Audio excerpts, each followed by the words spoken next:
Hi friends, welcome to Harish academy. ఈరోజు వార్తలు నిలిచిన జాతీయ, అంతర్జాతీయ, రాష్ట్రీయ అంశాల గురించి, వార్తలు నిలిచిన వ్యక్తులు, అవార్డులు, పుస్తకాలు మరియు క్రీడా సంబంధిత సమాచారం ఒక్కొక్క అంశాన్ని వివరంగా తెలుసుకునే ముందు కొన్ని హెడ్లైన్స్ చూద్దాం. ఈరోజు భారత ఆర్థిక వ్యవస్థకి సంబంధించి జీడిపి గ్రోత్ రేట్కి సంబంధించి ఒక అంశం వార్తలు నిలిచింది. అదేంటో చూద్దాం. నేషనల్ స్టాటిస్టికల్ ఆఫీస్ అది ఏ రకంగా పనిచేస్తుందో చూద్దాము. మరియు దాంతోపాటు ఈరోజు రైతు ఆత్మహత్యల విషయానికి వస్తే మహారాష్ట్ర టాప్ ప్లేస్లో ఉంది అని చెప్పేసి నేషనల్ క్రైమ్ రికార్డ్స్ బ్యూరో ఇటీవల ఒక నివేదికను ఇచ్చింది. అలా తెలుగు రాష్ట్రాల యొక్క స్థానం ఏంటో చూద్దాము. అసలు రైతు ఆత్మహత్యకు సంబంధించి ఒక కమిటీ యొక్క సిఫార్సు ఏం చేస్తుందో చూద్దాము. మరియు దాంతోపాటు మోస్ట్ ఇంపార్టెంట్ ఈరోజు రైల్వే రంగానికి సంబంధించి కొన్ని కీలక అంశాలు ఉన్నాయి. కాన్పూర్లో నిర్మితమవుతున్న మెట్రో ట్రైన్కి సంబంధించి నిధులు ఇస్తున్నట్టుగా, రుణాలు ఇస్తున్నట్టుగా యూరోపియన్ ఇన్వెస్ట్మెంట్ బ్యాంకు ప్రకటన చేసింది.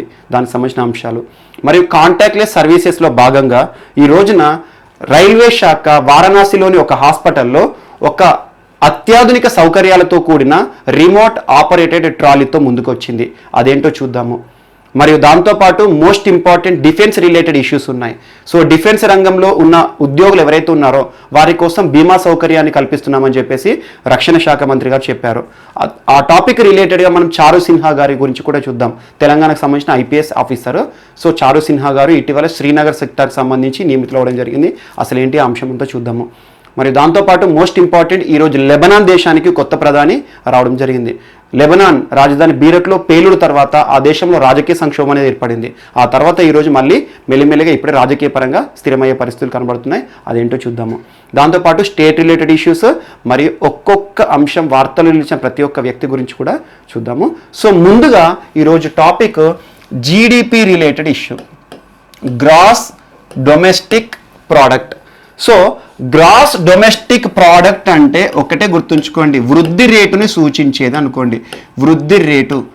సో ఏ దేశానికైనా కూడా గడిచిన సంవత్సరంతో పోలిస్తే ఈ సంవత్సరం ఎంత వృద్ధి సాధిస్తోంది అని తెలుసుకోవాలి ఖచ్చితంగా. ఎందుకంటే ఎవరైనా కూడా ఏ రంగంలో అయినా కూడా ఒక వ్యక్తి అయినా కూడా ఏం చేస్తారు, నా యొక్క పరిణతి కానివ్వండి, నా యొక్క వృద్ధి అనేది ఏ రకంగా ఉంది అని చెప్పేసి కొలవడానికి ప్రతి ఒక్కరు కూడా ప్రయత్నిస్తాం. ప్రతి ఒక్క రంగంలో ఉంటుంది. అలా ఆర్థిక వ్యవస్థకి సంబంధించి ప్రతి దేశం కూడా గడిచిన సంవత్సరంతో ఈ సంవత్సరం ఎంత పెరుగుతోంది, తగ్గుతోందా, పెరుగుతోందా, మైనస్లోకి పోతుందా, ఇలా తెలుసుకోవాలని ప్రతి ఒక్కరు కూడా ఉంటుంది. ఏ దేశానికి సంబంధించిన కూడా వృద్ధి అనేది ఖచ్చితంగా చూస్తారు. భారతదేశానికి సంబంధించి వృద్ధి రేటుని ఏ రకంగా చూస్తామంటే మనం జీడిపితో చూస్తాము. Most important gross domestic product. So ఇటీవల నేషనల్ స్టాటిస్టికల్ ఆఫీస్ అనేది ministry of statistics and program implementation అనే ఒక మంత్రిత్వ శాఖలో భాగంగా ఉంటుంది. భారతదేశానికి సంబంధించి వృద్ధి గణాంకాలను రిలీజ్ చేస్తుంది. సో వృద్ధి గణాంకాలను. సో నేషనల్ స్టాటిస్టికల్ ఆఫీస్ ఇటీవల ఏం చెప్పింది అంటే గడిచిన 3 నెలలు first quarter of the financial year అని గుర్తుంచుకోండి. మనకి న్యూ ఇయర్స్ అనేవి ఉంటాయి. కామన్గా మనం వాడుకలో చూసేవేంటి, జనవరి 1 వచ్చిందంటే కొత్త సంవత్సరం అనుకుంటాము. అలా ఆర్థిక రంగానికి కొత్త సంవత్సరం కానీ ఒక సంవత్సరాన్ని ఏ రకంగా చూస్తామంటే ఏప్రిల్ 1న ఆర్థిక సంవత్సరం ప్రారంభమవుతుంది. అలా మార్చితో ముగుస్తుంది. సో ఏప్రిల్ టు మార్చ్ అనేది ఆర్థిక రంగానికి సంబంధించి మన ఆర్థిక సంవత్సరంగా పరిగణిస్తాము. అందులో భాగంగా చూడండి, ఈ సంవత్సరం ఏదైతే ఉంటుందో ఆర్థిక సంవత్సరం ఎవ్రీ క్వార్టర్ అని రిలీజ్ చేస్తారు. క్వార్టర్ అంటే ఏంటి, 1/4. సో 1/4 అంటే ఏంటి, ఫస్ట్ క్వార్టర్. ఈ సంవత్సరం రిలీజ్ చేసింది ఏంటంటే 2021 2020-2021 ఆర్థిక సంవత్సరానికి గాను ఫస్ట్ క్వార్టర్లో భారతదేశ జీడిపి ఏ రకంగా ఉంది అని చెప్పేసి పోయిన సంవత్సరం సేమ్ ఇదే ప్లేస్లో భారతదేశ జీడిపితో కంపేర్ చేస్తూ చూస్తారు. సో ఆ రకంగా ఈ సంవత్సరం భారతదేశ జీడిపి అనేది -23.9% అని చెప్పారు. సో భారతదేశ జీడిపిలో తరుగుదల ఆల్మోస్ట్ 24% కనబడుతోంది అని చెప్పేసి నేషనల్ స్టాటిస్టికల్ ఆఫీస్ ఇటీవల ఒక కీలకమైన అంశాన్ని ప్రస్తావించారు. సో అలా ఎప్పుడైనా చూడండి, ఎవరైనా కూడా ఒక వ్యక్తి అయినా ఒక దేశమైనా కూడా వృద్ధిని సాధించాలని చూస్తారు. సో సంపాదించేవాడు నెక్స్ట్ ఇయర్ ఇంకెక్కువ సంపాదించాలని చూస్తాడు. దేశం విషయంలో కూడా అంతే సేమ్. భారతదేశ సంపాదన విషయం ఏదైతే ఉంటుందో భారతదేశ ఆర్థిక రంగానికి సంబంధించి జీడిపి అనేది మోస్ట్ ఇంపార్టెంట్. ప్రస్తుతం భారతదేశ స్వాతంత్రం తర్వాత ఇంత పెద్ద మొత్తంలో జీడిపిలో తగ్గుదల అనేది ఎప్పుడు చూడలేదు. సో అలా అత్యధిక మొత్తంలో జీడిపి తగ్గుదల అని చూడండి. ఇలా ఎవ్రీ క్వార్టర్లో జీడిపిని మెజర్ చేసే సిస్టమ్ అనేది 1996 నుండి వచ్చింది. సో అలా 1996 నుండి మెజర్ చేస్తున్న ఈ ఎవ్రీ క్వార్టర్ ఇష్యూలో ఇంత తగ్గుదల ఎప్పుడు చూడలే. కామన్గా ఏంటి 1 ఇయర్ మొత్తానికి కూడా గ్రోత్ రేట్ ఎంత ఉందా అని మనం చూస్తాము. సో అలా ఎవ్రీ ఇయర్ భారతదేశ జీడిపి ఇంత పర్సెంటేజ్ అంటాం. ఒకటే మాట చెప్తాను, అసలు జీడిపి అంటే ఏంటంటే సింపుల్. లాస్ట్ ఇయర్ ఎగ్జాంపుల్ 2021 ఇది ఈ ఆర్థిక సంవత్సరం. ఇప్పుడు మనం ఉన్న ఆర్థిక సంవత్సరం ఇది అనుకోండి. లాస్ట్ ఇయర్ ఏంటి 2019-2020. లాస్ట్ ఇయర్ భారతదేశం యొక్క సంపాదన అనుకోండి, భారతదేశం యొక్క ఆర్థిక వ్యవస్థలో భారతదేశం యొక్క సంపాదన 100 రూపాయలు అనుకోండి. సో భారతదేశం యొక్క జీడిపి 100 రూపీస్ అనుకోండి. సో ఈ సంవత్సరం ఈ 100కి ఎంత 105 వచ్చింది అనుకోండి. ఈ సంవత్సరం భారతదేశం యొక్క జీడిపి 105 అంటే 5% గ్రోత్ రేట్ అంటాం. అంటే వృద్ధి సాధించింది, భారతదేశం ముందుకెళ్తోంది, ఆర్థిక రంగంగా పుంజుకుంటోంది అని చెప్పేసి ఆర్థిక రంగమైన మెరుగైన ప్రదర్శన చూపిస్తుంది అని చెప్పుకోవచ్చు. సో అలా లాస్ట్ ఇయర్ 100 రూపీస్ అంటే ఈసారి 105 రూపీస్ అంటే 5% పెరిగింది. సో ఇలాంటి అంశము ఎగ్జాంపుల్ లాస్ట్ ఇయర్ 100 అంటే ఈసారి 95 అనుకోండి. కాంట్రాక్షన్ లో కొలుస్తాం. కాంట్రాక్షన్ అంటే ఏంటో -5% జీడిపిలో తరుగుదల అంటాము. సో అలా జీడిపి విషయం ఎలా కన్సిడర్ చేస్తామంటే మనం ఒక సంవత్సర కాలంలో, ఒక ఆర్థిక సంవత్సర కాలంలో దేశ బౌండరీస్ ఏవైతే ఉంటాయో విత్ ఇన్ ద కంట్రీ ఈ దేశ సరిహద్దుల లోపల పనిచేస్తున్న భారతీయులు, భారతదేశ సంస్థలు కానివ్వండి, విదేశీ వ్యక్తులు కానీ విదేశీ సంస్థలు కానివ్వండి, within the boundary walls of the India సరిహద్దుల లోపల విదేశీ సంస్థలు కానీ భారతీయ సంస్థలు కానీ, విదేశీయులు కానీ భారతీయులు కానివ్వండి, ఒక సంవత్సర కాలంలో ఎంత మొత్తాన్ని అంతిమ వస్తువ విలువలని మనం కన్సిడర్ చేస్తాం. The final value of all the goods and services produced with in the country. ఒక వస్తు కానీ సర్వీసులు కానివ్వండి, వస్తు సర్వీసుల అంతిమ విలువల మొత్తాన్నే మనం ఆ సంవత్సరంలో జీడిపి అంటాము. సో అలా జీడిపి అనేది ఒకే ఒక మాటలో గుర్తుంచుకోవాలంటే ఒక దేశం యొక్క సంపాదన. ఆ దేశం యొక్క సంపాదన ఈ సంవత్సరం ఎంత ఉంది, నెక్స్ట్ ఇయర్ ఎంత ఉంది. ఎవరైనా సంపదను పెంచుకునే ప్రయత్నాలు చేస్తారు. సో అలా ఎంత శాతం పెరిగింది లాస్ట్ ఇయర్ తో కంపేర్ చేస్తే ఈ ఇయర్. సో అలా జీడిపి లాస్ట్ ఇయర్ తో కంపేర్ చేస్తే ఈ ఇయర్ పాజిటివ్ లో ఉందనుకోండి. లాస్ట్ ఇయర్ 100 రూపీస్ భారతదేశం యొక్క జీడిపి అంటే ఈసారి 110 ఉందనుకోండి, 10% పెరుగుదల అంటాము. సో అలాంటిది ఎవ్రీ క్వార్టర్ అంటే ఏంటంటే ఎగ్జాంపుల్ ఈ సంవత్సరము ఏప్రిల్, మే, జూన్ 3 కలిస్తేనే కదా క్వార్టర్. సో క్వార్టర్ అంటే ఏంటి 1/4. అలా సంవత్సరం మొత్తం ఆర్థిక సంవత్సరాన్ని 4 క్వార్టర్లుగా విడగొడతాం మనం.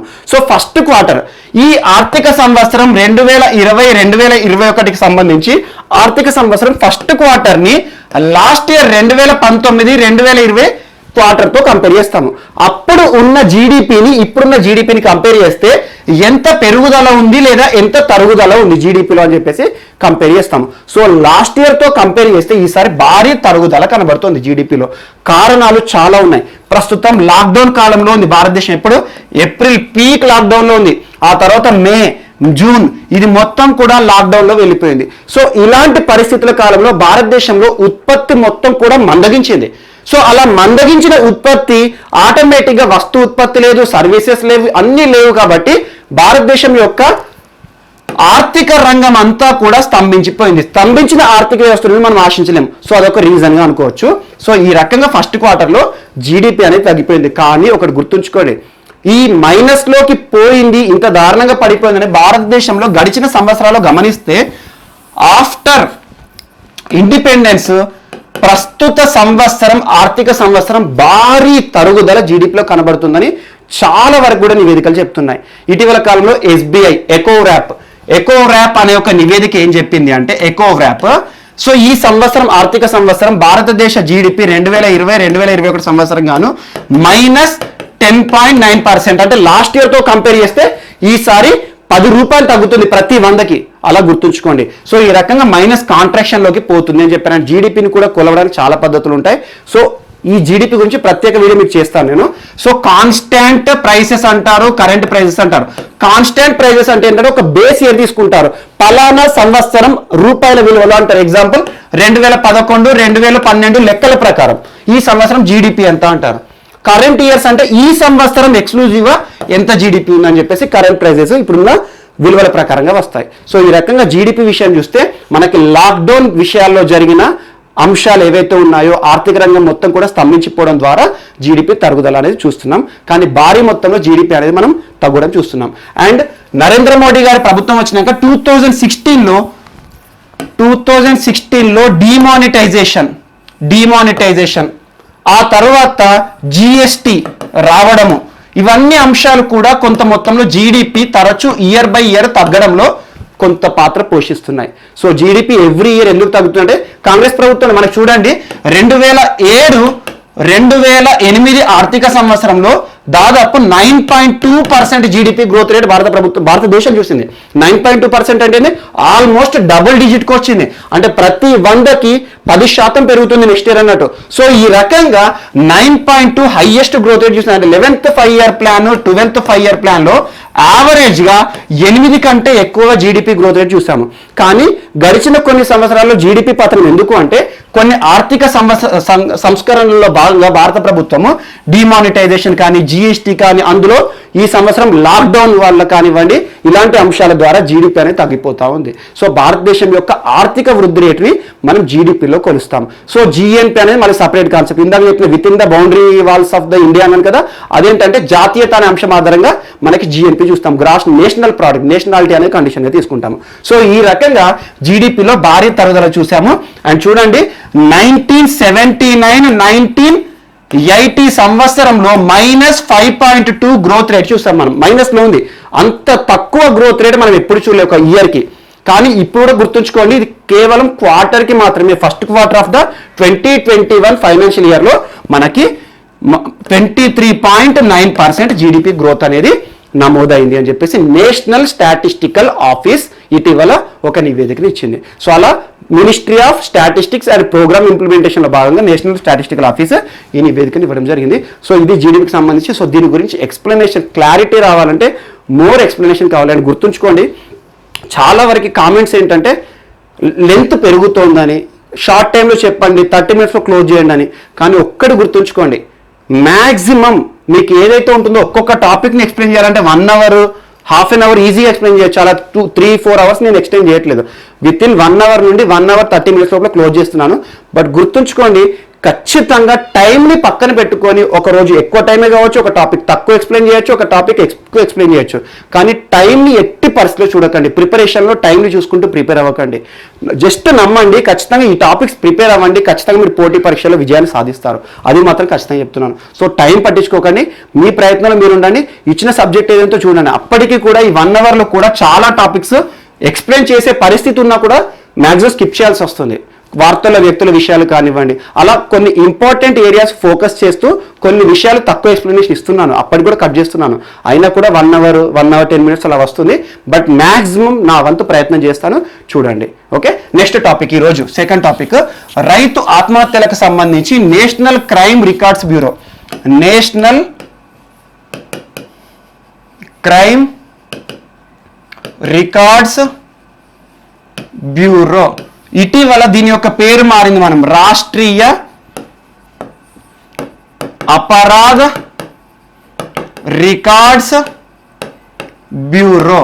సో భారతదేశంలో జరుగుతున్న నేరాలకి సంబంధించి ప్రతి సంవత్సరం ఎన్ని నేరాలు జరుగుతున్నాయి, ఏ రకంగా జరుగుతున్నాయి, రోడ్డు మరణాలు ఎన్ని జరుగుతున్నాయి, రేపులు ఎన్ని జరుగుతున్నాయి, ఆత్మహత్యలు ఎన్ని జరుగుతున్నాయి, రైతు ఆత్మహత్యలు ఎన్ని జరుగుతున్నాయి అని చెప్పేసి నేర వ్యవస్థకు సంబంధించి ఒక చిట్టా ప్రతి సంవత్సరం ఒక నివేదిక ఇస్తుంది national crime records bureau. So ఈ సంవత్సరము మనకి రైతు ఆత్మహత్యలకు సంబంధించి 2019 సంవత్సరంలో రైతు ఆత్మహత్యలకు సంబంధించిన ఒక నివేదిక ఇచ్చింది. 2019 సంవత్సరంలో 10,281, ఆల్మోస్ట్ 10,000 అనుకోండి. 10,281 మెంబర్స్ ఫార్మర్స్ సూసైడ్ చేసుకున్నారు, ఆత్మహత్యలు చేసుకున్నారు. బట్ ఫిగర్ యాక్యురేట్ అవసరం లేదు, 10,000 గుర్తుంచుకోండి సరిపోతుంది.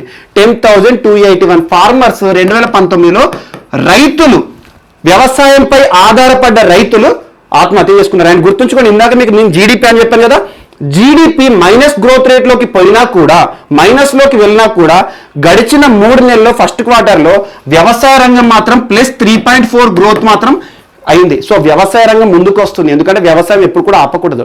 సో ఈ రైతులకు సంబంధించిన నివేదికలో గడిచిన సంవత్సరంలో more than 10,000 మెంబర్స్ సూసైడ్ చేసుకున్నారు.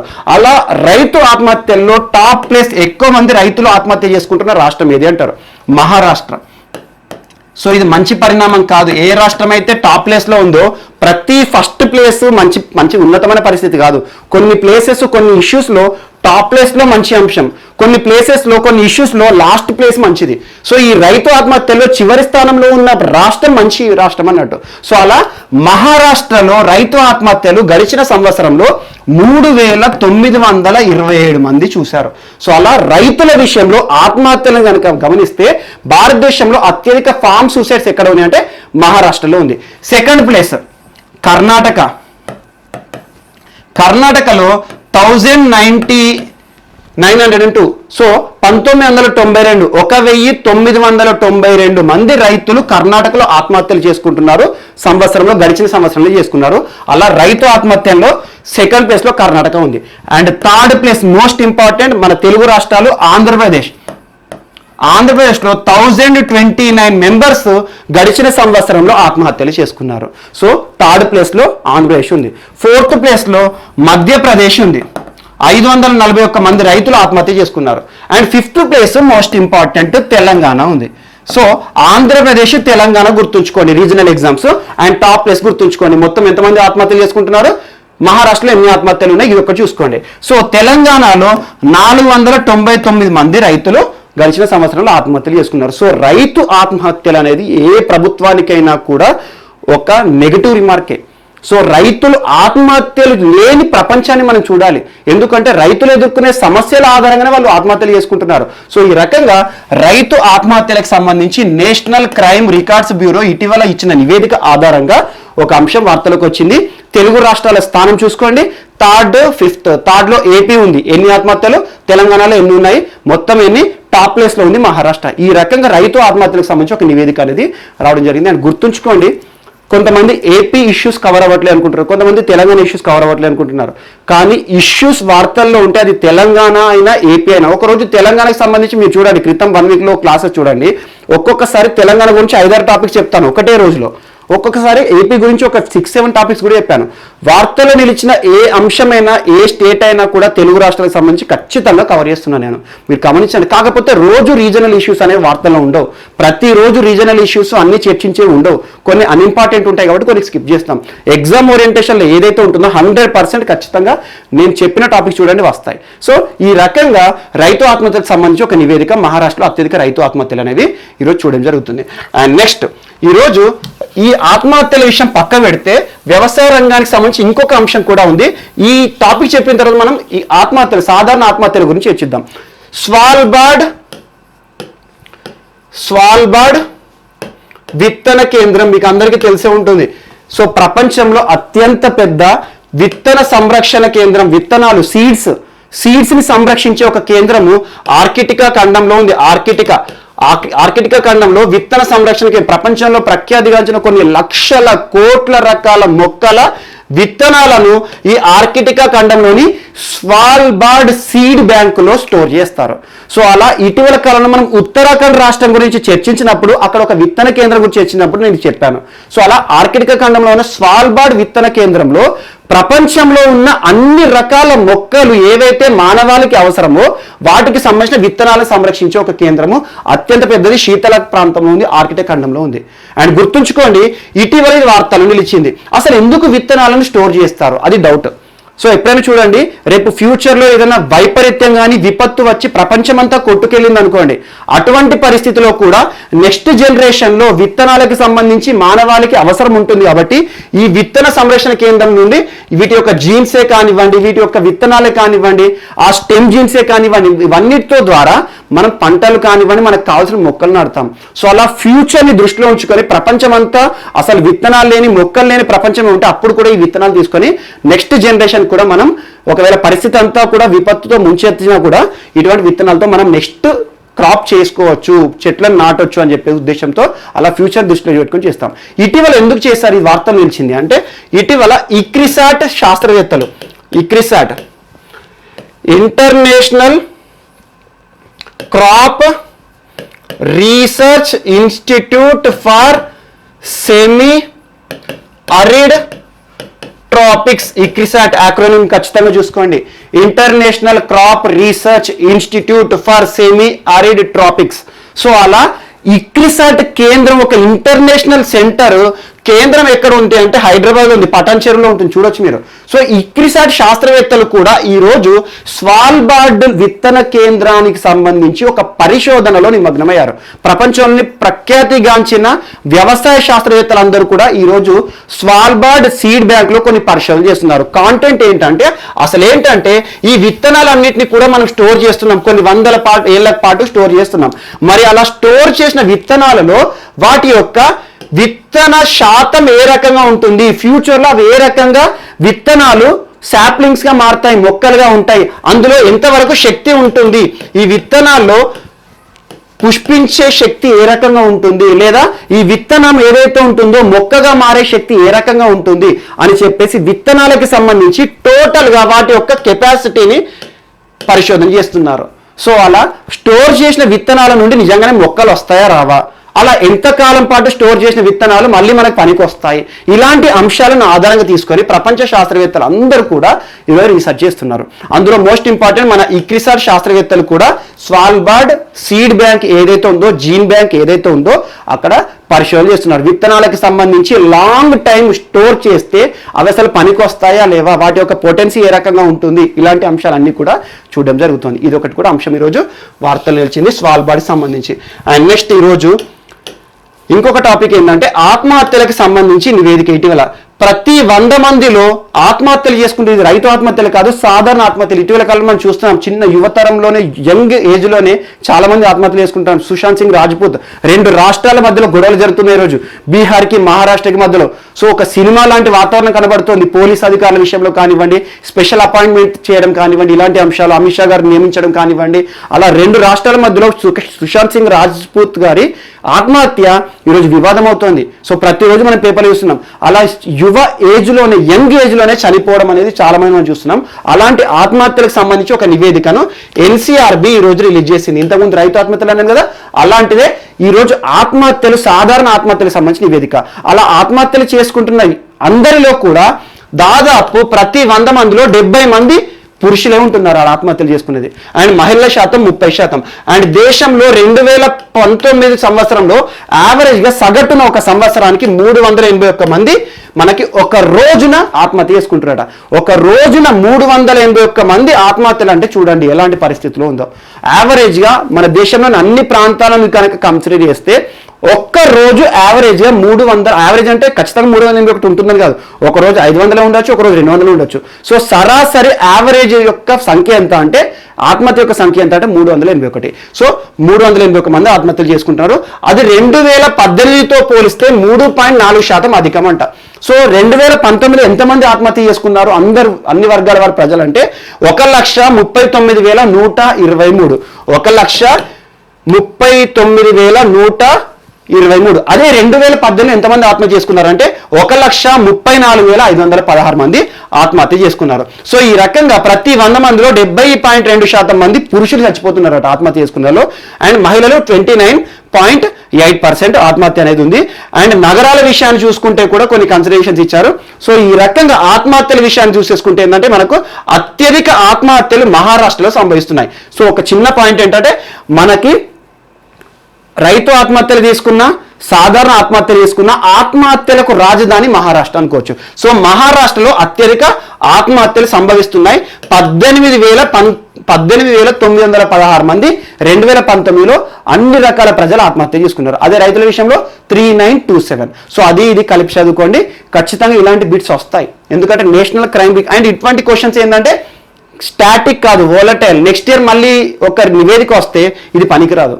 సో అలా ఈ రిపోర్ట్ వ్యాలిడిటీ ఎప్పుడు ఉంటుంది? నెక్స్ట్ రిపోర్ట్ రిలీజ్ అయ్యే వరకు ఉంటుంది. అలా 2019లో జరిగిన ఆత్మహత్యలకు సంబంధించిన నివేదిక 2020లో రావడం జరిగింది. 2020కి సంబంధించి 2021లో వస్తుంది. సో 2021లో వచ్చేసరికి ఇది వ్యాలిడ్గా ఉంటుంది. సో ప్రతిసారి ఇదే కాదు, కాంపిటేటివ్ ఎగ్జామ్లో అప్డేట్ చేసుకుంటూ ఉండండి. సో ఈ రకంగా ఆత్మహత్యలు ఎక్కువగా మనకి మహారాష్ట్రలో సంభవించడం అనేది జరుగుతున్నాయి.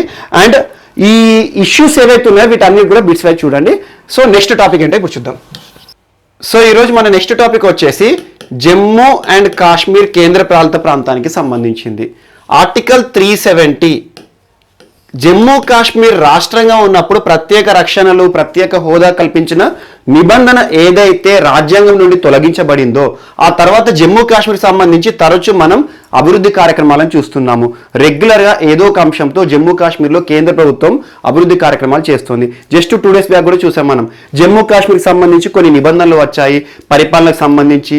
ఆ చట్టం ఏదైతే ఉందో Jammu Kashmir state reorganisation act ఏదైతే ఉందో దాని ఆధారంగా జమ్మూ కాశ్మీర్ సంబంధించి పరిపాలన విభాగాల్లో లెఫ్టినెంట్ గవర్నర్ యొక్క పదవి ఏ రకంగా ఉంటుంది, తన అధికారాలు ఏంటి, రక్షణ వ్యవస్థ ఎవరి చేతిలో ఉంటుంది, అండ్ జమ్మూ కాశ్మీర్లో 39 డిపార్ట్మెంట్లు ఏర్పాటు అవుతాయని చెప్పేసి నేర్చుకున్నాం. ఈ రోజున కేంద్ర ప్రభుత్వం, కేంద్ర క్యాబినెట్ జమ్మూ కాశ్మీర్కి సంబంధించి అధికారిక భాషల విషయంలో ఒక అంశానికి ఆమోదం తెలిపాయి. సో జమ్మూ కాశ్మీర్ సంబంధించి 5 భాషలు మెన్షన్ చేశారు. 1 Hindi, 2 Dogri, 3 Kashmiri and English, Urdu. So 5 భాషలు గుర్తుంచుకోండి, ఖచ్చితంగా బిట్ వస్తుంది. హిందీ, డోగ్రీ, కాశ్మీరీ, ఇంగ్లీష్, ఉర్దూ 5 భాషలని జమ్మూ కాశ్మీర్కి అధికారిక భాషలుగా గుర్తిస్తూ ఈ రోజున కేంద్ర ప్రభుత్వం, ఎందుకు కేంద్ర ప్రభుత్వం ఆమోదం తెలుపుతుంది? సో కేంద్ర ప్రభుత్వం ఎందుకంటే కేంద్రపాలిత ప్రాంతంగా ప్రస్తుతం జమ్మూ కాశ్మీర్ ఉంది కాబట్టి దానికి సంబంధించి కొన్ని నిబంధనలన్నీ కూడా కేంద్ర కేబినెట్ రిలీజ్ చేస్తూ ఉంది.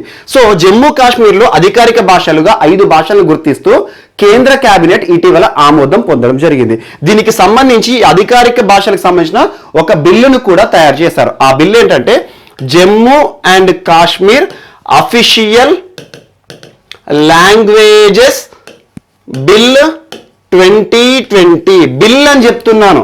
సో క్యాబినెట్ ఆమోదం పొందిన బిల్లు తీర్మానం ఏదైతే ఉందో రానున్న పార్లమెంట్ సెషన్లో ప్రవేశపెడతారు.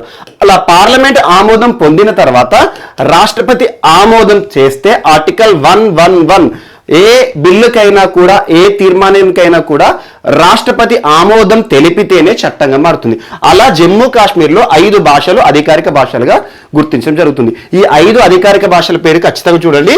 Hindi, Dogri, Kashmiri, Urdu and English. ఈ భాషలు జమ్మూ కాశ్మీర్లో అధికారిక భాషలుగా అమల్లో ఉంటాయి. సో ఇక్కడ చిన్న బిట్, రాజ్యాంగంలో అధికారిక భాషలు అన్ని కూడా పార్ట్ 17లో ఉంటాయి.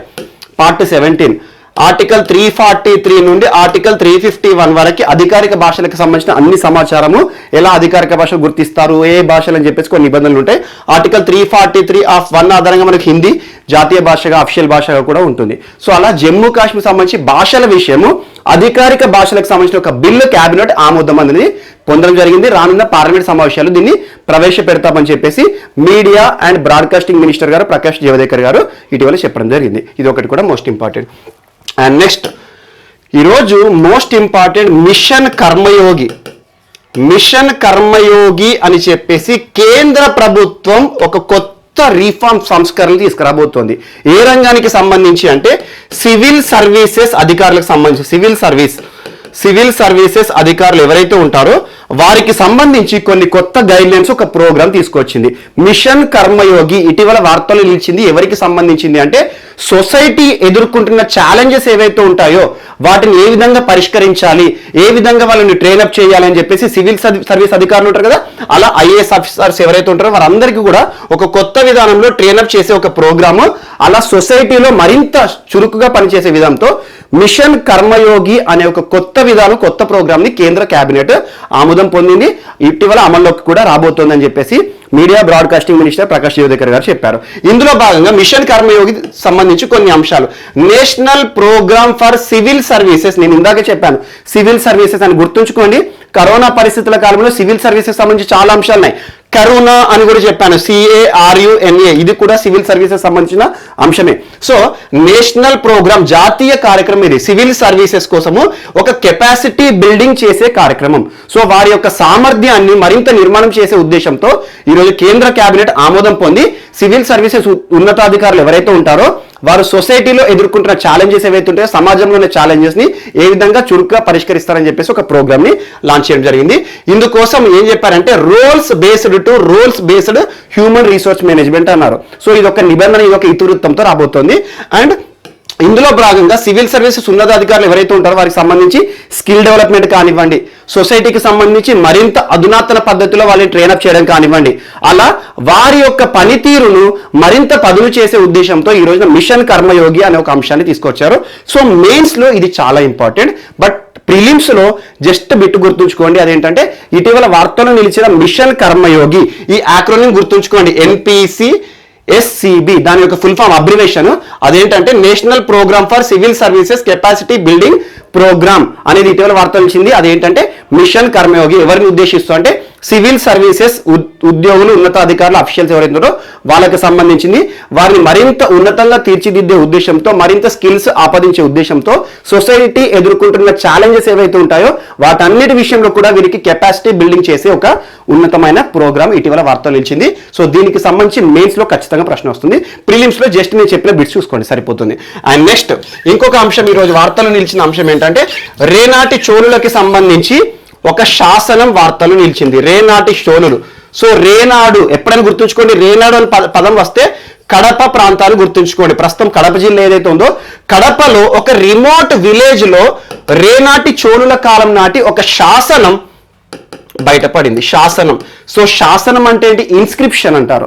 ఇన్స్క్రిప్షన్ ఏదైనా సరే ఒక హార్డ్ సర్ఫేసెస్ మీద ఆ కాలంలో రాజులు ప్రజలకు ఇచ్చే ఉద్దేశాలు కానివ్వండి, దానాలు కానీ, రాజుల యొక్క ఆర్డర్స్, ఆజ్ఞలు కానివ్వండి, అలా ప్రజలకు సమాచారాన్ని పెద్ద పెద్ద రాళ్ల పైన లేదంటే చిన్న చిన్న ఇన్స్క్రిప్షన్ స్టీల్ వాటిపైన కానివ్వండి, ఏదైనా ఒక హార్డ్ సర్ఫేస్ మీద ఇంప్రింట్ చేస్తే దాన్ని శాసనం అంటారు. Study of inscription, epigraphy. So ఇలాంటి చూసుకోండి. And numismatics, study of coins, ఇలాంటి అంశాలు చూసుకోండి, ఖచ్చితంగా బిట్స్ అడుగుతారు హిస్టరీలో. సో ఈరోజు రేనాటి చోళులకు సంబంధించి ఒక శాసనము హార్డ్ సర్ఫేస్ పైన పడింది. అదేంటంటే డోలమైట్ స్లాబ్ మరియు షేల్ రాళ్ల పైన ఈ రోజున రేనాటి చోళుల యొక్క తెలుగు శాసనం, ఆర్కియాక్ తెలుగు అంటారు. ఆర్కియాక్ తెలుగు శాసనం అంటే రేనాటి చోళులకు సంబంధించి తెలుగు most important. 8th century, 6th century and 8th century ఏడీల మధ్యలో రేనాటి చోళుల పరిపాలన తెలుగుని ప్రాముఖ్యంగా తీసుకొని జరిగింది. అలా తెలుగును ఆరాధించి తెలుగులో చాలా వరకు కూడా వాళ్ళు ప్రోత్సాహక కార్యక్రమాలు కానివ్వండి, రేనాటి చోళులకు సంబంధించి తెలుగు చాలా ఉన్నతంగా ఉంది. సో అలా తెలుగుకు సంబంధించిన ఒక శాసనం ఈ రోజున ఒక చారిత్రక శాసనం, 8th సెంచరీ ఏడి శాసనము ఈ రోజు రేనాడు కడప జిల్లాలోని ఒక మారుమూల గ్రామంలో బయటపడింది. దానికి సంబంధించి ఆర్కియాలజిస్టులు ఇటీవల ఈ అంశాన్ని కూడా బయటపెట్టారు. అలా రేనాటి చోళులు ఎవరైతే ఉంటారో స్వతంత్ర రాజులు, ఆ తర్వాత వాళ్ళు ఈస్టర్న్ చాళుక్యస్ అని వారికి సామంతులు అవన్నీ కూడా చరిత్రలో జరిగాయి. బట్ రేనాటి చోళుల యొక్క శాసనం ఇటీవల ఏ ప్రాంతంలో బయటపడింది అనే అంశం అడుగుతారు. అది ఎక్కడ అంటే మనకి కడపలోని ఒక చిన్న గ్రామంలో బయటపడింది. ఇది ఒకటి కూడా ఈరోజు important. And next topic. So మన నెక్స్ట్ టాపిక్ వచ్చేసి ఈరోజు రక్షణ శాఖకి సంబంధించిన ఒక అంశం. రక్షణ శాఖ. ఇటీవల రక్షణ శాఖకి సంబంధించి ఒక మోస్ట్ ఇంపార్టెంట్ బీమా సంబంధిత అంశం వార్తలు నిలిచింది. ప్రస్తుత భారత రక్షణ శాఖ మంత్రి ఎవరు? రాజ్నాథ్ సింగ్ గారు. మనం తరచూ చూస్తున్నాం, చైనాతో కానివ్వండి, మనకి పాకిస్తాన్తో కానివ్వండి, ఇలాంటి శత్రు దేశాలకు సంబంధించిన అంశాలు వచ్చినప్పుడు మనం తరచూ కూడా డిఫెన్స్ మంత్రిత్వ శాఖకు సంబంధించిన అంశాలను చూస్తున్నాం. ఈరోజు రక్షణ శాఖకి సంబంధించి రాజ్నాథ్ సింగ్ గారు, ప్రస్తుత రక్షణ శాఖ మంత్రి గారు ఒక కీలకమైన అంశాన్ని చేశారు. దేనికి సంబంధించిందంటే రక్షణ రంగంలో చేస్తున్న ఉద్యోగులు ఎవరైతే ఉంటారో, డిఫెన్స్ ఎంప్లాయీస్ ఎవరైతే ఉంటారో, అలా దేశమంతా కూడా 62 కంటోన్మెంట్ ప్రాంతాల్లో చేస్తున్న రక్షణ రంగ సిబ్బందికి దాదాపు 10,000 మంది ఉద్యోగులను ఆదుకునే ఉద్దేశం ప్రభుత్వం తరపున ప్రభుత్వమే ఒక బీమా సౌకర్యాన్ని కల్పించే అంశంతో ముందుకొచ్చింది. వారి కోసం ఎవరైతే ఉన్నారో రక్షణ శాఖ సిబ్బంది దాదాపు 10,000 మంది 62 కంటోన్మెంట్ ప్రాంతాలు ఏవైతే ఉన్నాయో అందులో పనిచేసే సిబ్బందికి అందరూ కూడా ప్రభుత్వం బీమా సౌకర్యాన్ని కల్పిస్తుంది. అలా బీమా సౌకర్యానికి సంబంధించి ఏ సంస్థ ఇస్తుంది అంటారు. అలా భారతదేశంలో అతిపెద్ద బీమా సంస్థ LIC, life insurance corporation of India ఏదైతే ఉందో, LIC నుండి 5 లక్షల బీమా సౌకర్యాన్ని ఈరోజు రక్షణ శాఖ సిబ్బందికి రక్షణ శాఖ మంత్రి గారు ప్రకటించారు. సో ఎల్ఐసి, ఈ ఎల్ఐసికి సంబంధించి కూడా ఇటీవల కరెంట్ అఫైర్స్లో మోస్ట్ ఇంపార్టెంట్ టాపిక్ ఉంది. సో 1956లో ఏర్పడిన ఎల్ఐసి సెప్టెంబర్ 1తో 64 సంవత్సరాలు అయింది అది ఏర్పాటాయి. సో 64th ఇయర్ సెలబ్రేషన్స్ అనేవి ఇటీవల ఎల్ఐసికి సంబంధించి భారతదేశంలోనే బీమా రంగ సంస్థల్లో అతిపెద్ద సంస్థ. సో అలా 1956లో ఏర్పడింది. అలా ఇటీవల సెప్టెంబర్ 1న యాన్యువల్ డే కూడా సెలబ్రేట్ చేసుకుంది. అలా ఎల్ఐసి కూడా ఒక అంశం వార్తలు ఇచ్చింది. సో అలాంటి భారతదేశంలో అతిపెద్ద బీమా రంగ సంస్థ అయిన ఎల్ఐసి నుండి ఈరోజు రక్షణ మంత్రిత్వ శాఖ వారు భారత ప్రభుత్వం తరపున 62 కంటోన్మెంట్ ప్రాంతాల్లో పనిచేస్తున్న రక్షణ శాఖ సిబ్బందికి సంబంధించి దాదాపు 10,000 మందిని ఆదుకోవాలి, వారికి బీమా సౌకర్యం కల్పించాలని 5 లక్షల బీమా సౌకర్యాన్ని ప్రభుత్వమే ఇస్తుంది. సో ఆ పథకం పేరు ఏంటి అంటారు, చాన్వి కోవిడ్ యోద్ధ సంరక్షణ్ యోజన. ఇటీవల వార్తల్లో నిలిచిన చాన్వి కోవిడ్ యోద్ధ సంరక్షణ్ యోజన ఏ మంత్రిత్వ శాఖ పరిధిలో ఉంది, దేనికి సంబంధించింది, బీమాకు సంబంధించింది, ఎవరికి బీమా సౌకర్యాన్ని కల్పిస్తారు రక్షణ శాఖ సిబ్బంది, ఎన్ని కంటోన్మెంట్ ప్రాంతాలు 62, ఎన్ని వేల మంది సిబ్బంది అంటే 10,000 మంది, దానికోసం ఏ సంస్థ బీమా ఇస్తుంది వీరికి అని చెప్తే ఎల్ఐసి. సో ఈ రకంగా రక్షణ శాఖకి సంబంధించిన సిబ్బంది విషయంలో బీమా సౌకర్యాన్ని ప్రభుత్వము 5 లక్షల రూపాయల బీమా సౌకర్యాన్ని ఒక్కొక్క సిబ్బందికి కలగజేస్తుంది. అండ్ ఆ అంశంతో పాటు ఈరోజు రక్షణ శాఖకి సంబంధించి ఇంకొకటి కవకాజ్, రెగ్యులర్ గా మనం వార్తలు చూస్తున్నాం. కవాకాజ్ 2020 ఈ సంవత్సరం సెప్టెంబర్ 15 నుండి సెప్టెంబర్ 26 వరకు ప్రతి సంవత్సరం కూడా చూడండి మనకి ఇది రష్యాకి సంబంధించిన అంశం. సో ఈ సంవత్సరం రష్యాలో ఆస్ట్రాఖాన్ అనే ఒక ప్రావిన్స్ సౌత్ రష్యా ప్రాంతంలో ఒక మిలిటరీ విన్యాసం జరగబోతోంది. మిలిటరీ విన్యాసం. సో మిలిటరీ విన్యాసం అంటే ఏంటి, రక్షణ శాఖకి సంబంధించి త్రివిధ దళాలు ఏవైతే ఉంటాయో రక్షణ శాఖకి సంబంధించిన సైనిక బలగాలు అన్ని కూడా అక్కడ ఒక ఎగ్జిబిషన్, మిలిటరీ విన్యాసాలు, సైనిక విన్యాసాలు చేస్తాయి. సో అలాంటి ఒక కావకాజ్ 2020 అనేది ఈ డేట్ లో జరగబోతుందని మనం క్రితం క్లాస్ లో చూసాం. సో అందులో ఇండియా కూడా పార్టిసిపేట్ అవుతుంది అని చెప్పేసి మనం నేర్చుకున్నాం. కానీ ఇటీవల భారత ప్రభుత్వం ఏం ప్రకటించిందంటే ఇండియా కవకాజ్ 2020 ఏదైతే ఉందో ఆస్ట్రాఖాన్ ప్రావిన్స్ లో జరగబోయే సౌత్ రష్యా ప్రాంతంలో రష్యాలో జరిగే కవకాజ్ 2020 సైనిక విన్యాసాల నుండి భారతదేశం వైదొలుగుతున్నట్టుగా ప్రకటించింది. దీనికి సంబంధించి చాలా కారణాలు చెప్పారు. అందులో మోస్ట్ ఇంపార్టెంట్ ప్రస్తుత కోవిడ్ కారణాలను కూడా చూపిస్తూ బయటికి రావడం జరిగింది. అలా మిలిటరీ విన్యాసాల నుండి భారత ప్రభుత్వం బయటకు వచ్చింది. మన సైన్యం ఇప్పుడు కవకాజ్ 2020లో పార్టిసిపేట్ చేయరని చెప్పేసి అధికారికంగా ప్రకటించారు. అండ్ ఇటీవల కాలంలో చూసాం మనం victory day celebrations, 75th year victory celebrations ఏవైతే ఉన్నాయో రష్యాలో భారత సైన్యం పార్టిసిపేట్ చేసింది. త్రివిధ దళాలకు సంబంధించిన సైనికులందరూ కూడా పోయారని చెప్పాను. సో అలాంటిదే ఇది ఒకటి ఏంటంటే కవకాజ్ 2020 ఈ సంవత్సరం దాదాపు 11 రోజుల పాటు జరుగుతుంది. కానీ ఇండియా మాత్రం పార్టిసిపేట్ అవ్వదు. అండ్ ఇందులో పార్టిసిపేట్ చేసే దేశాలు ఏవి అంటారు, షాంఘై కోఆపరేషన్ ఆర్గనైజేషన్స్ దేశాలు ఏవైతే ఉంటాయో SCO దేశాలన్నీ కూడా ఇందులో పార్టిసిపేట్ అవుతాయి. అండ్ దాంతో పాటు సెంట్రల్ ఏషియా దేశాలన్నీ కూడా ఇందులో పార్టిసిపేట్ అవుతాయి. అండ్ మోస్ట్ ఇంపార్టెంట్ చాలా దేశాలు ఉన్నాయి, పాకిస్తాన్ కానివ్వండి, బంగ్లాదేశ్ కానివ్వండి, చాలా దేశాలు ఇందులో దాదాపు 15కు పైగా దేశాలు కవాకాజ్ 2020లో పార్టిసిపేట్ అవుతాయి. కానీ భారతదేశం ముందు అనుకున్నట్టుగా పార్టిసిపేట్ అవ్వాల్సిందే, కానీ కొన్ని కారణాల రీత్యా భారతదేశం కవాకాజ్ 2020 సైనిక విన్యాసాల నుండి దూరం వస్తోంది, వైదొలుతోందని చెప్పేసి భారత ప్రభుత్వం ప్రకటించింది. ఇది ఒక అంశం కూడా ఇంపార్టెంట్. అండ్ నెక్స్ట్ ఈరోజు చారు సిన్హా, రక్షణ శాఖకు సంబంధించి ఇంకొక అంశం, చారు సిన్హా గారు వార్తలు నిలిచారు. చారు Sinha Telangana state cadre IPS అధికారి గారు, 1996 బ్యాచ్ చారు సిన్హా గారు తెలంగాణ క్యాడర్ ఐపీఎస్ అధికారి గారు. సో భారతదేశంలో అత్యున్నత సర్వీస్ పోలీస్ రంగంలో ఐపీఎస్ మనకు తెలుసు. సో అలాంటి ఐపీఎస్ అధికారి, సీనియర్ మోస్ట్ అధికారి గారు ఇటీవల ఒక ప్రాంతంలో నియమితులయ్యారు. ఐజీగా, ఇన్స్పెక్టర్ జనరల్ అంటారు.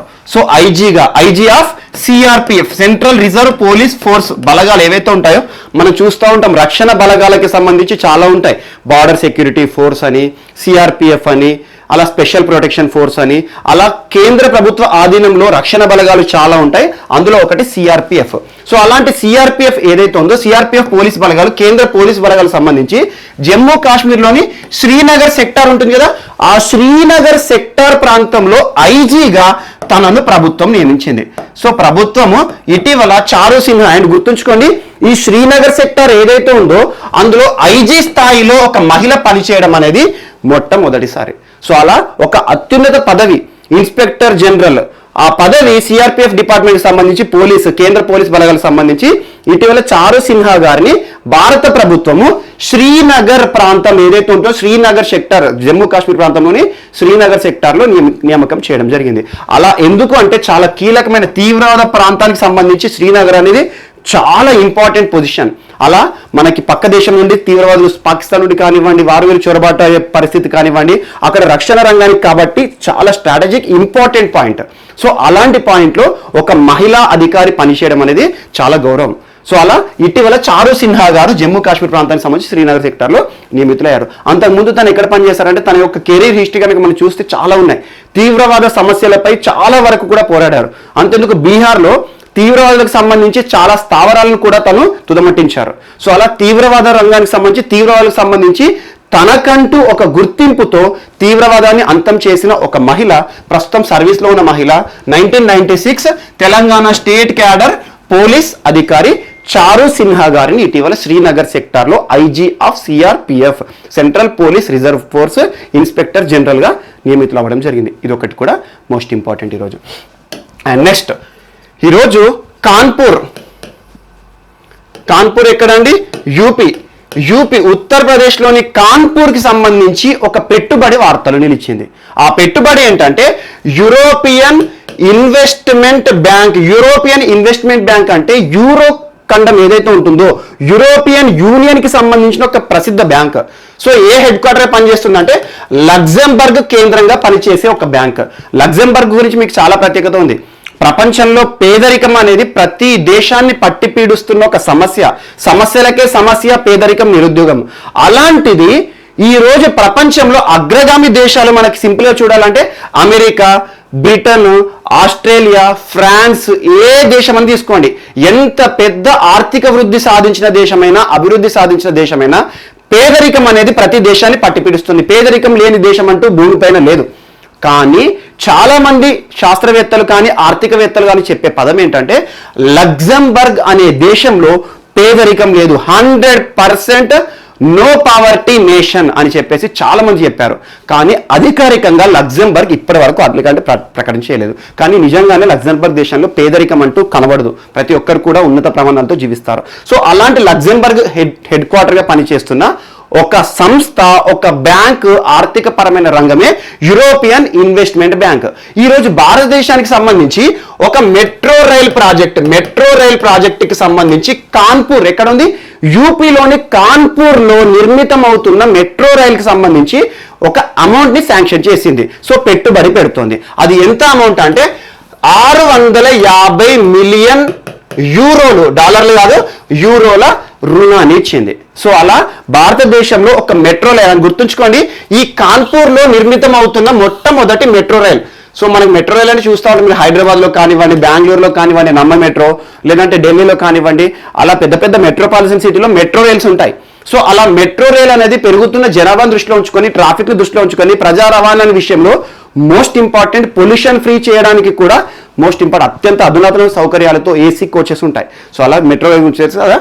కాన్పూర్ ప్రాంతంలో ఈ రోజు ఒక మెట్రో రైల్ నిర్మాణం అనేది ప్రారంభం అవుతుంది. అలా మెట్రో రైల్ ప్రారంభం ఏదైతే ఉందో అందుకోసము రుణాన్ని శాంక్షన్ చేసిన బ్యాంక్ ఏదంటే మనకి యూరోపియన్ ఇన్వెస్ట్మెంట్ బ్యాంక్. 650 యూరోల రుణాన్ని ఈరోజు కాన్పూర్ మెట్రో కోసం ఇవ్వడం జరిగింది. అందుకోసము దాదాపు 18 ఎలివేటెడ్ స్టేషన్స్ అంటే ఏంది? ఇప్పుడు మెట్రో రైల్ పిల్లర్స్ వేస్తారు కదా, అలా పిల్లర్స్ ఏవైతే ఉంటాయో పిల్లర్ పైనే స్టేషన్స్ ఉంటాయి, elevated stations. And 12 under ground stations, అంటే మొత్తం ఎంత 30 రైల్వే స్టేషన్లతో కూడుకొని 32.4 కిలోమీటర్ల పొడవైన ఒక మెట్రో రైల్ ప్రాజెక్టుని కాన్పూర్ ప్రజల అవసరాలు తీర్చడానికి ఈ రోజున ప్రభుత్వం చేపడుతోంది. అందులో భాగంగా యూపీ ప్రభుత్వంలో భాగంగా ఈరోజు రుణాన్ని ఇచ్చిన ఒక విదేశీ బ్యాంక్ ఏంటంటే యూరోపియన్ ఇన్వెస్ట్మెంట్ బ్యాంక్, లగ్జంబర్గ్ కేంద్రంగా పనిచేస్తుంది. ఇదొకటి కూడా మోస్ట్ ఇంపార్టెంట్. సో ఇటువంటి బిట్స్ అడుగుతారు, ఎక్కడ మెట్రో సంబంధించి ఏంటి అని చెప్పేసి. అండ్ గుర్తుంచుకోండి, ఇంత పెద్ద మొత్తంలో రుణం ఇవ్వడం అనేది ఒక మెట్రో రైల్ ప్రాజెక్ట్ కోసం ఇది మొదటిసారి. ఇదొకటి కూడా చూడండి. అలా మెట్రో రైల్ ప్రాజెక్ట్ అనేది ఇటీవల కాన్పూర్ ప్రాంతానికి, కాన్పూర్ చాలా వస్తువుల విషయాల్లో ఫేమస్. కాన్పూర్ చెప్పులు అంటారు, చాలా ఉంటాయి. సో అలాంటి కాన్పూర్ అనేది మనకి యూపీకి సంబంధించిన అంశం. అండ్ ఈరోజు యూపీకి సంబంధించి, ఉత్తరప్రదేశ్ రాష్ట్రానికి సంబంధించి మరొక అంశం కూడా వార్తలు నిలిచింది. సో వారణాసిలో ఉన్న central hospital of diesel railway coach factory. Central hospital of diesel railway coach factory ఎక్కడ ఉంది అంటారు? వారణాసిలో ఉంది. వారణాసి ఎక్కడ ఉంది? యూపీలో ఉంది. ఆ హాస్పిటల్ ఏదైతే ఉంటుందో ఇండియన్ రైల్వేస్ ఆధారంగా ఉండే, ఇండియన్ రైల్వేస్ ఆధీనంలో ఉండే ఒక హాస్పిటల్ కి ఈరోజు ఒక వినూత్నమైన అంశంతో వార్తలు నిలిచింది. ఆ వినూత్నమైన అంశం ఏంటంటే ఈరోజు మనం చూస్తున్నాం ఆర్మీ హాస్పిటల్స్, రైల్వే హాస్పిటల్స్ అవన్నీ చూస్తున్నాం. అండ్ గుర్తుంచుకోండి, భారతదేశాన్ని తీవ్రవాదుల బారి నుండి రక్షించే రక్షణ బలగాలు ఏవైతే ఉన్నాయో అవన్నీ కూడా ఈరోజు కరోనా బారి నుండి రక్షించే చర్యలు చేస్తున్నాయి. అందులో భాగంగా డిఫెన్స్ వారి పని వాళ్ళు చేస్తున్నారు రక్షణలో భాగంగా. అండ్ ఇంకోటి గుర్తుంచుకోండి, ప్రస్తుతం కరోనా పరిస్థితుల కాలంలో ఇండియన్ రైల్వేస్ యొక్క సర్వీసు ఎంత పొగిడినా కూడా తక్కువే. సో అలా ఇండియన్ రైల్వే సంబంధించి హాస్పిటల్ ఈరోజు సెంట్రల్ హాస్పిటల్ ఏదైతే ఉందో వారణాసి కేంద్రంగా పనిచేస్తున్న హాస్పిటల్లో COVID-19 పేషెంట్స్ ఎవరైతే ఉంటారో వారికి డైరెక్ట్ కాంటాక్ట్ కాకుండా ఒక రిమోట్ ఆపరేటెడ్ ట్రాలీతో ముందుకొచ్చారు. రిమోట్ ఆపరేటెడ్ ట్రాలీ అంటే ఏంటి? రిమోట్ అంటే ఏంటి? మనం ఇప్పుడు టీవీలో ఉంటాము, కూర్చున్న ప్లేస్ నుండి రిమోట్ క్లిక్ చేస్తే మనకు ఆటోమేటిక్ కావాల్సిన ఛానల్ వస్తుంది. ఏసీ రిమోట్ ఆపరేటర్గా పనిచేస్తాయి. అలా ఒక రిమోట్ ఆధారంగా ఒక ట్రాలీ, ఒక వెహికల్ అనేది ఉంటుంది. చిన్నగా ఒక రోబోటిక్స్ లాంటిది, రోబో లాంటిది ఒక వెహికల్ ఉంటుంది. ఆ వెహికల్ పైన మొత్తం కూడా ఒక బెడ్ లాంటి మనం ఉంటుంది. దానిపైన ఈ కోవిడ్ పేషెంట్స్ ఎవరైతే ఉంటారో హాస్పిటల్లో ట్రీట్మెంట్ చేసుకున్నవారు వారికి సంబంధించి ఆహార పదార్థాలను, వారు వేసుకునే మెడిసిన్ కానివ్వండి, మెడికేషన్ ఉంటుంది కదా, అలా మెడిసిన్ కానివ్వండి, ఇవన్నీ ఒక్కొక్క బెడ్కి సరఫరా చేసే విధంగా రిమోట్ ఆపరేటర్గా ఒక వ్యక్తి చేస్తూ ఉంటాడు. ఆటోమేటిక్గా వ్యక్తి పోకున్నా కూడా ఈ యొక్క ఇన్స్ట్రుమెంట్ అనేది పోతుంది. అంటే దీని యొక్క స్పెషాలిటీ ఏంటంటే ఆ ఉన్న ఛాంబర్ ఏదైతే ఉంటుందో, ఈ రిమోట్ ఆపరేటెడ్ ట్రాలీ ఏదైతే ఉంటుందో అందులో మొత్తం కూడా ఎప్పటికప్పుడు డిస్ఇన్ఫెక్షన్, ఆటో డిస్ఇన్ఫెక్షన్ అనేది ఉంది. సో ఆ రకంగా ఒక పేషెంట్ నుండి ఇంకో పేషెంట్కి వెళ్ళేటప్పుడు కూడా ఎలాంటి కంటామినేట్ కాకుండా ఇన్స్టాల్డ్ డిఫెన్స్ మెకానిజం అనేది ఉంది. అంటే డిస్ఇన్ఫెక్షన్ మెకానిజం అనేది కూడా ఉంది. అలా దీని యొక్క పేరు ఏంటంటే మెడ్ బోట్.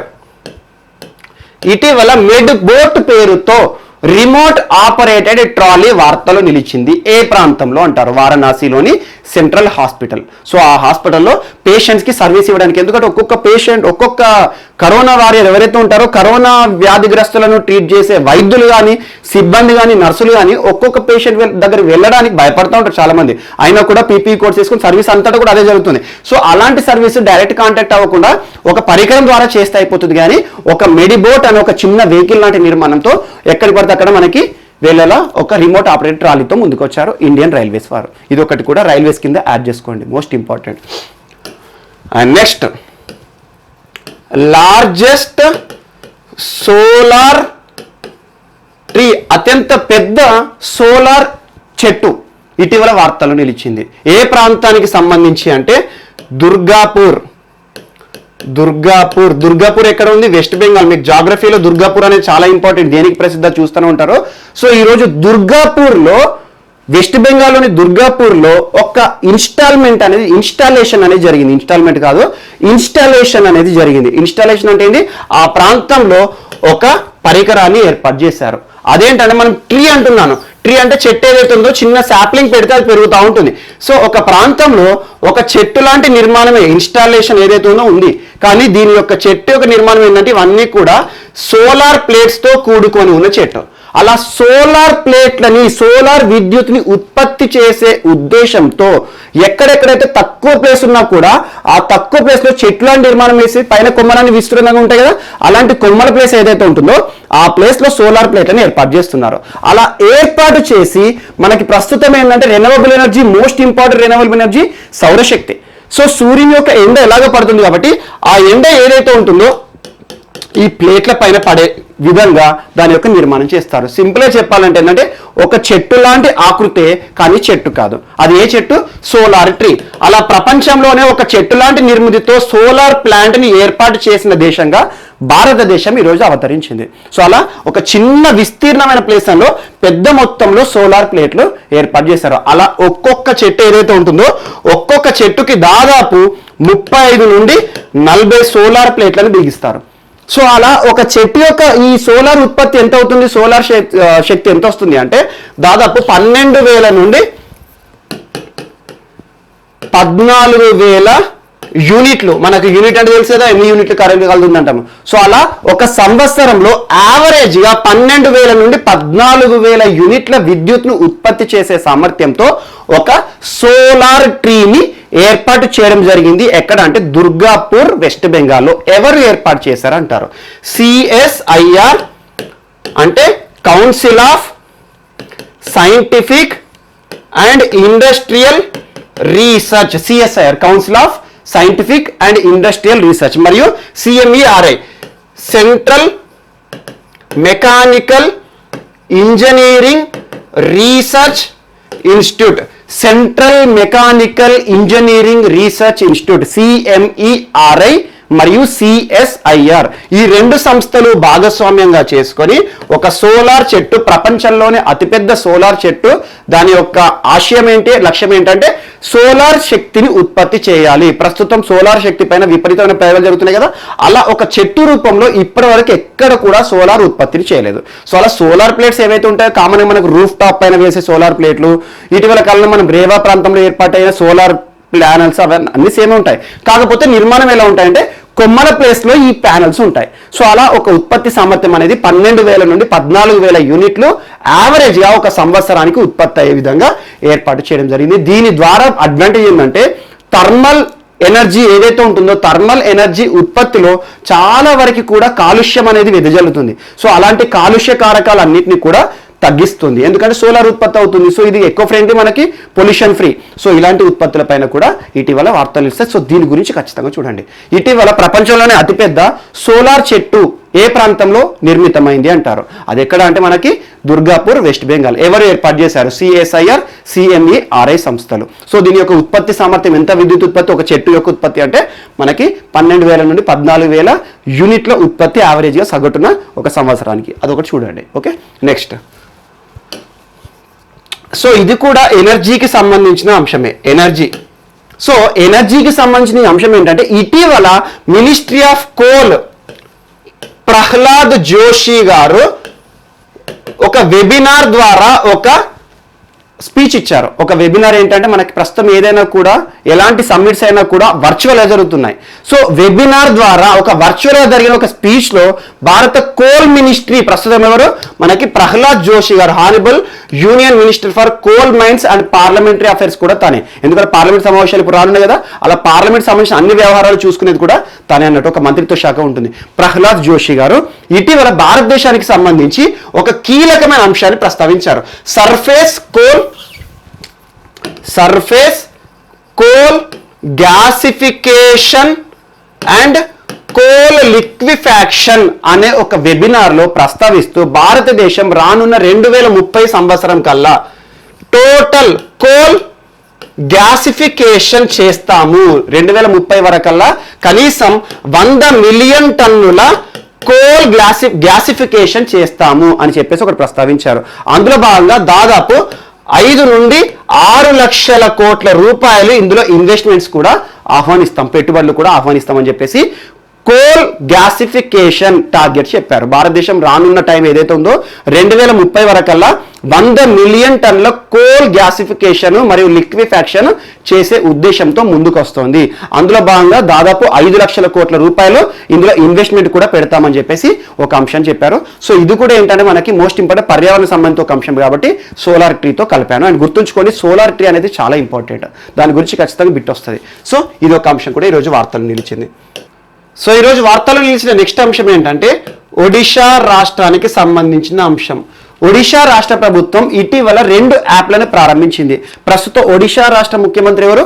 నవీన్ పట్నాయక్ గారు. సో రాష్ట్రంలో అధికారంలో ఉన్న పార్టీ బిజు జనతా దళ్.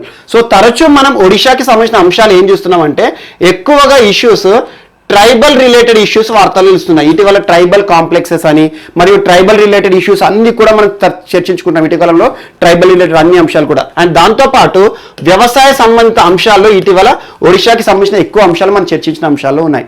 ఈ రోజున ఒడిషా రాష్ట్రానికి సంబంధించి సిటిజన్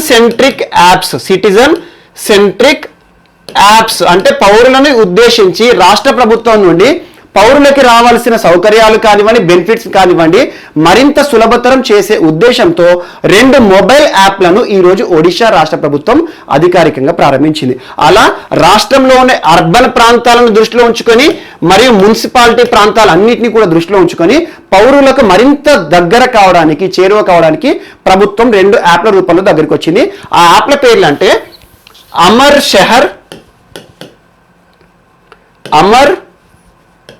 షహర్ అండ్ సెకండ్ స్వచ్ఛ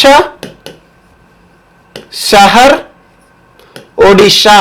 ఈ 2 కూడా సిటిజన్ సెంట్రిక్ యాప్, పౌరుల కోసం ఉద్దేశించబడిన యాప్స్. ప్రభుత్వ పరిపాలనలో భాగంగా ప్రజలకి మరింత చేరువయ్యే ఉద్దేశంతో ఈ రోజున 2 మొబైల్ యాప్లని ప్రభుత్వం లాంచ్ చేయడం జరిగింది. సో అలా ఒడిశాకు సంబంధించి ఇటీవల వార్తలు నిలిచిన 2 యాప్స్ని ఇటీవల రాష్ట్ర ముఖ్యమంత్రి మనకి నవీన్ పట్నాయక్ గారు లాంచ్ చేయడం జరిగింది. అండ్ నెక్స్ట్, సో కరోనా పరిస్థితుల కాలంలో మనం తరచూ చూస్తున్నాం. భారతదేశం విషయానికి వస్తే భారత్ కంటే చిన్న దేశాలు ఎవరైతే ఉంటారో, ముఖ్యంగా హిందూ సముద్ర దేశాలు కానివ్వండి, ఐలాండ్ నేషన్స్, ఇటీవల కాలంలో మనం చూస్తున్నాం mission Sagar, security and growth for all in the region అని చెప్పేసి చిన్న చిన్న దీవుల దేశాలు మన భారతదేశం ఆదుకుంటుంది. మాల్దీవ్స్ కానివ్వండి, కమరోస్ కానివ్వండి, సీషెల్స్ కానివ్వండి, ఇలాంటి దేశాల్లో ఆపరేషన్ సంజీవినితో మాల్దీవ్స్ దేశంతో కానివ్వండి, అలా మాల్దీవ్స్కి చాలా రకమైన సేవలు ఇస్తుంది. అలా ఆర్థిక పరంగా, వైద్య పరంగా. సో తరచూ చిన్న దేశాలకు మన భారతదేశం సాయం చేయడం, ఆర్థిక పరమైన సేవలు చూస్తూనే ఉన్నాం. అండ్ ఇటీవల కాలంలో ట్రినిడాడ్ టొబాగో విషయంలో కూడా. సో అలా మనకంటే చిన్న దేశాలకి మన భారతదేశం ఆర్థిక పరమైన, వైద్యపరమైన సేవలు కానివ్వండి, సహాయాలు కానీ చేస్తుంది. కానీ మనకంటే పెద్ద దేశాలు ఉంటాయి ఈ రోజున, అగ్రగామి దేశాలు, ప్రపంచ అగ్రగామి దేశాలు, వారు భారతదేశానికి సాయం చేస్తున్నారు. కొన్ని తరచూ మనం చూస్తున్నాం. ఇటీవల కాలంలో ఎగ్జాంపుల్ ఒక కూటమి, యూరోపియన్ యూనియన్ కూడా భారతదేశానికి COVID-19 రిలేటెడ్ ఇష్యూస్లో ఆర్థిక పరమైన సాయం చేయడము, ఇలాంటి అంశాలు చూస్తున్నాం. ఈ రోజు అలాంటి ఒక అంశమే జపాన్కి సంబంధించి వార్తల్లో నిలిచింది. సో జపాన్కి సంబంధించిన వార్త ఏంటంటే, ఇటీవల కాలంలో మనం షింజో అబే గారి గురించి, జపాన్ గురించి నేర్చుకున్నాం. ఈ రోజున జపాన్ ప్రభుత్వము COVID-19 దృష్టిలో ఉంచుకొని, భారత ప్రభుత్వం కాదు ప్రపంచమంతా కూడా COVID-19 పై పోరాడుతున్నాయి. ఇప్పటికీ కూడా ప్రతి ఒక్క దేశం కూడా ప్రధాన అంశంగా COVID-19 మేనేజ్మెంటే పెట్టుకున్నాయి. సో అలాంటి COVID-19కి సంబంధించి భారత ప్రభుత్వానికి ఆర్థిక పరమైన సహాయం చేసే ఉద్దేశంతో జపాన్ ప్రభుత్వం ఈ రోజున 50 బిలియన్ల జపనీస్ యెన్లను భారత ప్రభుత్వానికి ఇచ్చింది. 50 బిలియన్ల జపనీస్ యెన్ అంటే ఇండియన్ కరెన్సీలు ఎంత అంటే దాదాపు 3,500 కోట్ల రూపాయల ఆర్థిక సహాయాన్ని భారతదేశానికి జపాన్ ప్రభుత్వం ఇవ్వడం జరిగింది. సో ఈ రకంగా COVID-19ని కట్టడి చేయడానికి, COVID-19 పై పోరాడడానికి భారతదేశానికి ఈరోజు జపాన్ మరొకసారి ఆర్థిక సాయం చేసి వార్తలు ఇచ్చింది అని గుర్తుంచుకోండి. భారత్కి జపాన్కి చాలా సత్సంబంధాలు ఉన్నాయి. ఆ సత్సంబంధాలకు కారణం ఏంటంటే షింజో అబే గారు. ఇప్పటికీ కూడా, ఎప్పటికీ కూడా ఉంటాయి. అండ్ నెక్స్ట్, ఈరోజు ఎం వీరలక్ష్మి గారు వార్తలు నిలిచారు. ఎం వీరలక్ష్మి ఎవరుతో అంటే ఇటీవల తమిళనాడులో 108 సర్వీసెస్ని తమిళనాడు రాష్ట్ర ముఖ్యమంత్రి పళనిస్వామి గారు ప్రారంభించారు. పళనిస్వామి తమిళనాడు రాష్ట్ర ముఖ్యమంత్రి. సో అందులో భాగంగా ప్రస్తుతం COVID-19 పరిస్థితుల కాలంలో సౌకర్యాలు, ప్రజలకి వైద్య సదుపాయాలు మరింత చేరువ చేయాలనే ఉద్దేశంతో చాలా రకమైన వైద్యపరమైన సంస్కరణలు కూడా వస్తున్నాయి. అందులో భాగంగా 108 సర్వీసెస్ ఏవైతే ఉన్నాయో అంబులెన్స్ సర్వీసెస్కి సంబంధించి తమిళనాడు రాష్ట్రం నుండి ఎం వీరలక్ష్మి అనే ఒక మహిళ మొట్టమొదటి మహిళా అంబులెన్స్ డ్రైవర్గా వార్తల్లోకి ఎక్కింది. మొట్టమొదటి మహిళా అంబులెన్స్ డ్రైవర్ మనం చూస్తుంటాం తరచూ. ఎగ్జాంపుల్ మీరు హైదరాబాద్ చూడండి, షీ క్యాబ్స్, మహిళలు అన్ని విషయాలు కూడా సాధికారత సాధించి సమానత్వం ద్వారా క్యాబ్స్ కానివ్వండి, ముఖ్యంగా సాఫ్ట్వేర్ ఉద్యోగాలు కానివ్వండి, బస్సులు నడపడం కానివ్వండి, ఇవన్నీ మనం చూస్తున్నాం. అంతేందుకు ఇటీవల కాలంలో మనము మహిళా అత్యున్నత నియామకాలు కూడా చూస్తున్నాం. ఈ రోజు మనం చూస్తున్నాం చారు సిన్హా గారు మనకి శ్రీనగర్ సెక్టార్లో కానివ్వండి. సో మహిళకి సంబంధించి సాధికారత సాధించడానికి ప్రభుత్వాలు కూడా చాలా కృషి చేయాలి.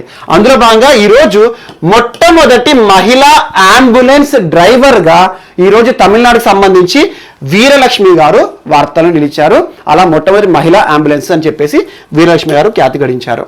అండ్ నెక్స్ట్, విశాఖపట్నం కేంద్రంగా ఉన్న Hindustan shipyard limited. So Visakhapatnam కేంద్రంగా ఉన్న హిందుస్థాన్ షిప్ యార్డ్ లిమిటెడ్ సంస్థకి ఈ రోజున భారత ప్రభుత్వం ఒక పర్సన్ని అపాయింట్ చేసింది. అదేంటంటే మనకి హేమంత్ ఖాత్రి గారు ఇటీవల వార్తల్లో నియామకం విషయంలో వార్తలు నిలిచారు. నియామకం హిందుస్థాన్ షిప్ యార్డ్ లిమిటెడ్ కి ప్రస్తుతంగా కొత్త నియామకం కింద ఎండి అండ్ సిఇఓ ఎవరు? కొత్తగా నియమితులైన MD and CEO, managing director, chief executive officer గా వార్తలు నిలిచిన వ్యక్తి ఎవరు? సంస్థ హిందుస్థాన్ షిప్ యార్డ్ లిమిటెడ్ అంటారు. సో హేమంత్ ఖాత్రి గారు వార్తలు నిలిచారు. హిందుస్థాన్ షిప్ యార్డ్ లిమిటెడ్ యొక్క కొత్త మేనేజింగ్ డైరెక్టర్ మరియు చీఫ్ ఎగ్జిక్యూటివ్ ఆఫీసర్ గా వార్తలు నిలిచారు. అండ్ నెక్స్ట్ ఈరోజు పిసి ప్రమోద్ చంద్ర మోడీ, పిసి మోడీ గారు వార్తలు నిలిచారు. కొత్త నియామకంకి ఏం కాదు, తన యొక్క పదవీ కాలాన్ని ఎక్స్టెన్షన్ చేసింది ప్రభుత్వం. ఎక్స్టెన్షన్ అంటే పొడిగింపు చేసింది. సో కొన్ని పదవులు, కొన్ని కీలకమైన వ్యక్తుల విషయంలో పొడిగింపు అనేది పదవి విషయంలో మనం తరచూ చూస్తాం. సో 6 months ఎక్స్టెన్షన్ ఇటీవల తన పదవి విషయంలో జరిగింది. ప్రస్తుతం పిసి మోడీ గారు ఎవరు అంటే central board of direct taxes. So భారతదేశంలో ప్రత్యక్ష పన్నులు మనం చూస్తూ ఉంటాము. ఇన్కమ్ ట్యాక్స్ కానివ్వండి, కార్పొరేట్ ట్యాక్స్ కానివ్వండి, ఒక వ్యక్తి కానీ సంస్థ కానీ వారు సంపాదించిన మొత్తంలో నేరుగా ప్రభుత్వానికి కట్టే పన్ను మనకు ఈరోజు డైరెక్ట్ ట్యాక్సెస్. సో అలాంటి డైరెక్ట్ ట్యాక్సెస్ సంబంధించి నియంత్రించే ఒక సంస్థ CBDT, central board of direct taxes. దాని యొక్క ఎండి అండ్ సిఇఓగా ఉన్న ఈరోజు పర్సన్ పిసి మోడీ గారి పదవీ కాలాన్ని మరొక 6 నెలల పాటు పొడిగిస్తున్నట్టుగా ప్రభుత్వం ఉత్తర్వులు దాఖలు చేసింది. ఇది ఒకటి కూడా ఇంపార్టెంట్. అండ్ నెక్స్ట్ ఈరోజు వార్తల్లో నిలిచిన ప్రధాని, కొత్తగా వచ్చిన ప్రధాని ముస్తఫా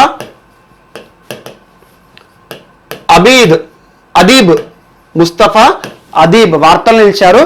లెబనాన్ దేశానికి ప్రధానిగా వార్తలు నిలిచారు. లెబనాన్ ఇటీవల లెబనాన్కి సంబంధించి మనం చూసాము. లెబనాన్ రాజధాని బీరట్లో అమ్మోనియం నైట్రేట్ పేలుడు అని చెప్పేసి ప్రపంచమంతా కూడా ఒకేసారి దాదాపు వణికిపోయారు. సో అలాంటి ఒక కెమికల్ ఎక్స్ప్లోజన్ జరిగింది ఇటీవల లెబనాన్ బీరడ్ ప్రాంతంలో. ఆ తర్వాత మనం చూసాము ఆ దేశంలో మొత్తం కూడా రాజకీయ సంక్షోభం ఏర్పడింది. ప్రధాని రాజీనామా చేశారు హసన్ దియాబ్ గారు. ఆ తర్వాత మహిళలు మంత్రులు కానివ్వండి, మంత్రిమండలి కానివ్వండి, మొత్తానికి ప్రభుత్వం అంతా కూలిపోయింది. ప్రజల నుండి తీవ్ర వ్యతిరేకత రావడం, బాధ్యతను తీసుకున్నారు. ఆ బాధ్యత వహిస్తూ రాజీనామా చేయడం జరిగింది.